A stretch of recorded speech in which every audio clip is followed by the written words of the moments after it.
गालियां देते हो ना आप लोग, जो गालियां देते हो ऐसे अलग वाली जो गालियां होती है, वो माँ पर ही क्यों निकली है? माँ तो वो चीज है जिसने आपको जन्म दिया, फिर उस पर गाली क्यों होनी चाहिए? मुझे आज तक ये बात समझ नहीं आई कि हम माँ की गाली क्यों देते हैं, क्यों माँ का इतना अपमान करते हैं, क्यों माँ को इतना जलील करते हैं। जिस माँ ने पूरा जीवन त्याग किया है, उस माँ को गाली किस कदर देनी चाहिए? पर अक्सर मैंने देखा है कि जब किसी व्यक्ति के परेशानी होती है, गाली माँ की तो जबान पर रहती है। जब कभी किसी पर गुस्सा आता है तो हम कहते हैं फलाना है एकदम निकम्मा है, 4-5 भारी भारी गाली दे देते हैं। तो मुझे आज तक समझ नहीं आई, गाली की बात निकली है तो मुझे आज तक समझ नहीं आई कि गालियां अक्सर माँ और बहनों पर क्यों निकलती, क्यों पिता और भाइयों पर नहीं निकली आज तक?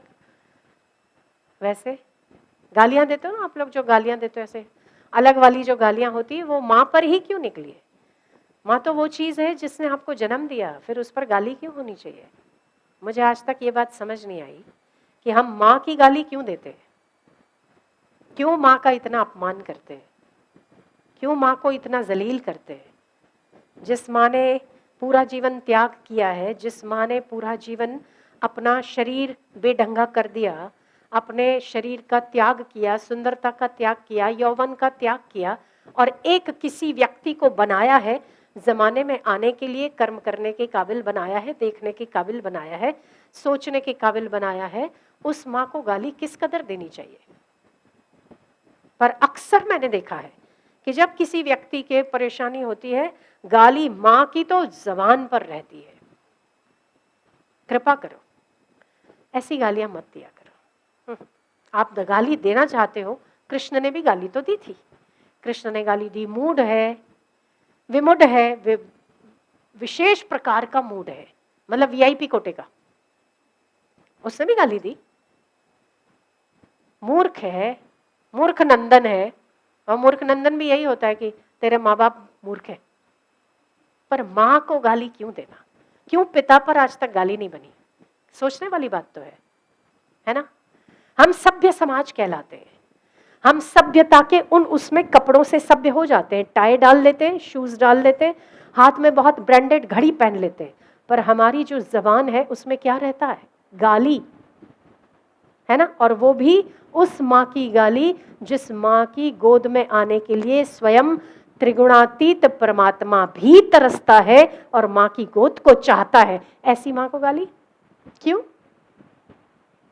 माँ वेली है क्या? माँ ने गुनाह कर दिया आपको पैदा करके?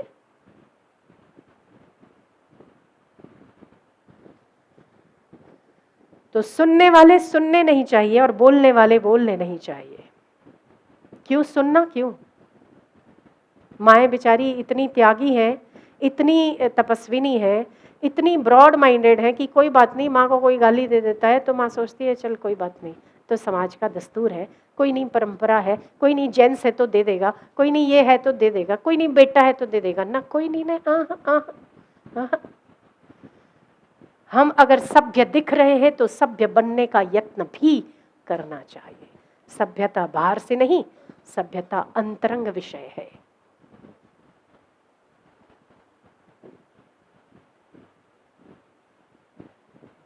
आत्मनः प्रतिकूलानि परेशान समाचरेत।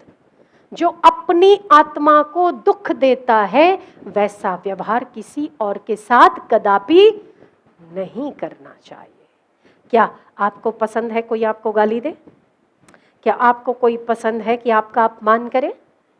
क्या आपको पसंद होगा कोई आपका पीठ पीछे निंदा करे?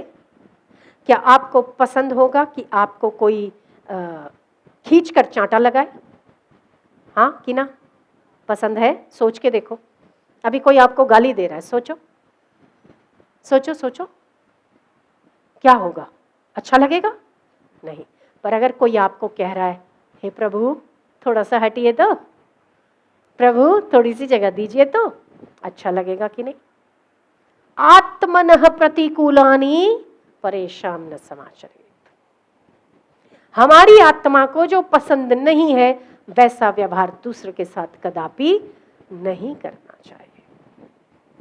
अगर हम ऐसा करते हैं, हम श्रेष्ठ से श्रेष्ठ सद्गुणों को धारण करने वाले बनते हैं।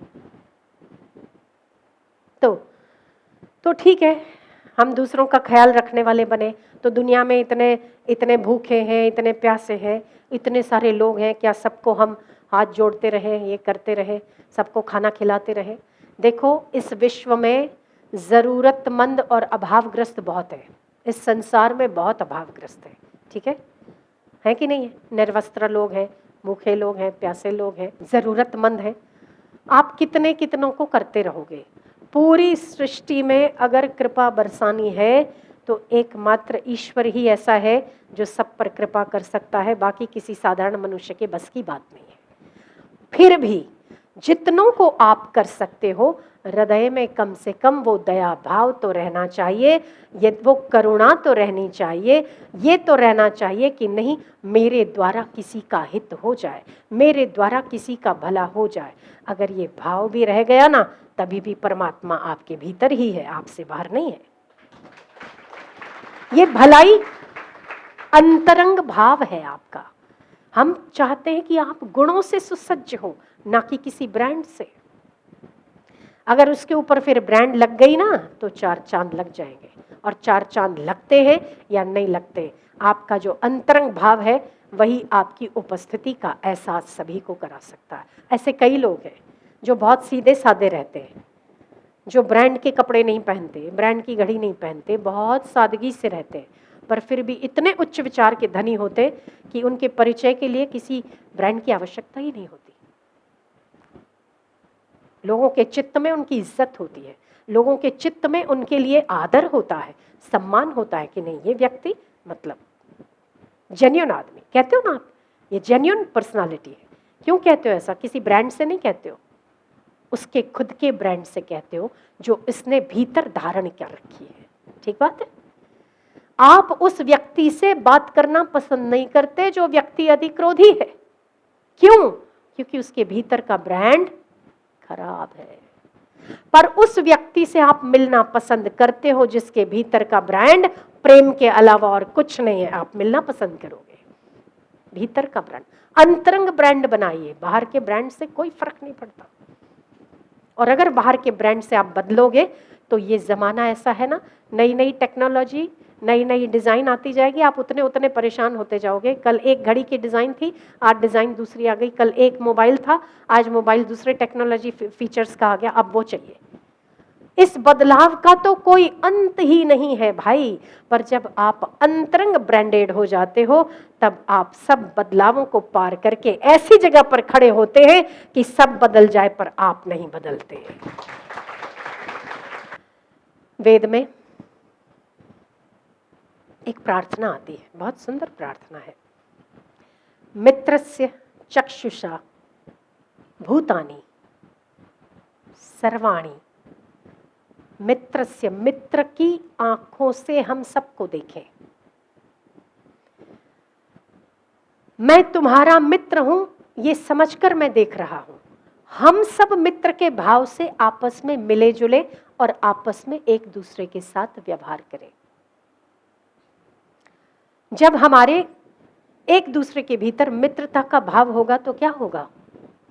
हम किसी की निंदा नहीं करेंगे, पर जैसे हम मित्र को बोलते हैं, बेटा तुम्हारे में ये बात मुझे ठीक नहीं लगी, अभी हम क्या कर रहे हैं? अभी हम कैसे बोलते हैं? ऐसा किया ना उसने, एकदम बेकार आदमी है, ऐसा कर दिया उसने ऐसा कर दिया, है ना, पराया करके। पर अगर वही हमारा मित्र होता तो हम कैसे बोलते? ए देखना रे, तेरे में ऐसी बात मुझे अच्छी नहीं लगी, थोड़ा सा चेंज होना चाहिए। और मित्र आपके मित्र की बात समझ जाता है। कोई भी वस्तु इस संसार में गुण रहित नहीं है। किसी भी एक छोटी से छोटी चीज को देखोगे ना, तभी भी वो गुण रहित नहीं है। गुण भी है और दोष भी बराबर है। किसी में गुण ज्यादा है, किसी में दोष ज्यादा है। ठीक है? एक आदमी कभी भी दोष रहित नहीं हो सकता, एक आदमी कभी भी गुण रहित नहीं हो सकता। भगवान ने बड़ा सुंदर सामंजस्य बनाया है। एक व्यक्ति में कोई ना कोई गुण है और कोई ना कोई दोष जरूर है। अब हमें उसका गुण देखना है या उसका दोष देखना है, वृत्ति हमारी है। एक व्यक्ति दोष ही दोष देखता है एक व्यक्ति गुण ही गुण देखता है। जीता कौन है? उसने अपनी ब्रांड खुद बना ली है, जिसको गुण के अलावा कुछ दिखता नहीं। और एक व्यक्ति अपनी ब्रांड खुद खराब कर रहा है, जिसको दोष के अलावा कुछ दिखता नहीं। अच्छा, तो हम सोचते हैं कि भगवान ने गुण क्यों बनाए हैं? हम बताते हैं गुण क्यों बनाए, हमारी ब्रांड बताते हैं हम। भगवान ने गुण इसीलिए बनाया है ताकि सज्जन लोग किसी में सज्जनता का भाव करते हुए, ईश्वर का भाव करते उसके साथ व्यवहार करें, उसमें भगवत भाव रख के व्यवहार करें। इसीलिए उसमें सज्जनता है, इसीलिए उसमें गुण है। दोष क्यों बनाया? दोष इसीलिए बनाया कहीं ना हम चिपक जाए उसके साथ, इसीलिए एक आध दोष तो होना चाहिए झटका लगने के लिए, ताकि भगवान को याद करें। तो गुण भी बनाए हैं, दोष भी बनाए हैं, दोनों ही परमात्मा के हैं। यही भाव के साथ हम सबके साथ मित्रवत व्यवहार करें। उसमें दोष है तो हम में कम है क्या? वो फलाना ना, उसने ऐसा किया आज मेरे साथ। आप भी तो बहुतों के साथ ऐसा करते हो ना। कभी आपने किसी के साथ किया, आज उसने आपके साथ कर लिया, है ना? एकदम पागल आदमी है, तो आपको भी कोई पागल तो कह ही रहा होगा अपने जगत में। आप भी ना किसी के लिए तो पागल होंगे। ये एकदम, आप भी तो एकदम है ना, किसी ना किसी के लिए। सदैव सम्मान के साथ बात करना चाहिए, सदैव सम्मान के साथ पेश आना चाहिए। क्यों? क्योंकि आप जिससे बात करते हैं, यदि आप में परमात्मा है तो उसमें भी परमात्मा है। इस भाव के साथ अगर हम चलते हैं, मुझे नहीं लगता ऐसे व्यक्ति को किसी ब्रांड बनने की आवश्यकता है। स्वयं अपने आप में ब्रांड है। अंतरंग गुणों का विकास करो। किसका विकास करोगे? प्रेम का, प्रीति का, भगवत भाव का, क्रोध पर क्षमा का। ये सब ऐसे गुण हैं जो आपको श्रेष्ठ से श्रेष्ठ बना देते हैं। जहां खड़े रहते हो वहां लोग नतमस्तक होते हैं। अंतरंग साधन की वृद्धि करनी चाहिए, और जो अंतरंग साधन की वृद्धि करते हैं, परमात्मा की और गुरु की कृपा तो स्वतः उस पर बरसती है। पात्र बड़ा हो जाएगा, पात्र बड़ा हो जाएगा।